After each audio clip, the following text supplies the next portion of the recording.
On pages 157 to 58 of his book, The God Delusion, Richard Dawkins outlines or summarizes what he calls the central argument of my book. And when you look at this argument, the conclusion to which is, therefore, God almost certainly does not exist, it is a patently logically invalid argument. Even if you grant all 6 steps in the argument, the conclusion that God does not exist doesn't even follow logically from the argument. So it's on its face, it's logically invalid. But when you look at the argument more closely, I think it has a number of premises in it that are false. What are these premises? Well, Dawkins says that you cannot infer a designer of the universe based on the complexity in the universe, because this raises a further question, namely, who designed the designer? And that therefore this leaves biological complexity unexplained. Now, this argument on Dawkins' part, I think, is quite inept, because philosophers of science recognize that in order to recognize an explanation as the best explanation, you don't have to have an explanation of the explanation.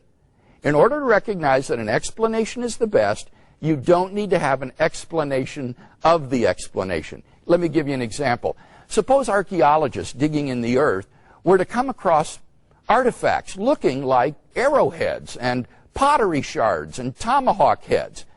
It would obviously be justifiable to infer that these artifacts were the products of some lost tribe of people, even if the archaeologists had no idea whatsoever who these people were or how they came to be there. Similarly, if astronauts were to discover a pile of machinery on the backside of the moon, they would be justified in inferring that these were the products of intelligent design, even if they had no idea whatsoever where this machinery came from or who put it there. You don't have to have an explanation of the explanation in order to recognize that an explanation is the best. And similarly, in the case of biological complexity, in order to recognize that intelligent design is the best explanation of biological complexity, you don't need to be able to explain the designer. That can be left an open question for future inquiry. So the argument is inept right from the beginning. In fact, when you think about it, if in order to recognize an explanation is the best, you have to have an explanation of the explanation, that leads immediately to an infinite regress. You'd need to have an explanation of the explanation of the explanation, and so on to infinity. You would never have an explanation of anything, which would destroy science. So that Dawkins' principle, if adopted, would actually be completely destructive of science. That's how inept this argument is.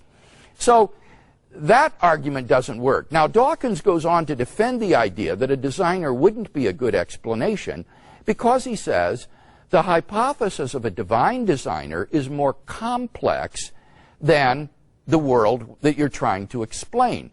An explanation has to be simpler than the phenomenon you're trying to explain, and he thinks a divine designer is less simple than the world, the universe involving all this complexity. Well, that is completely mistaken. When you reflect on the idea that God is an immaterial entity, a spirit, he is a mind without a body, then God is a remarkably simple entity because he has no parts. There's no composition in God's being. An unembodied mind is an entity that is startlingly simple in its nature.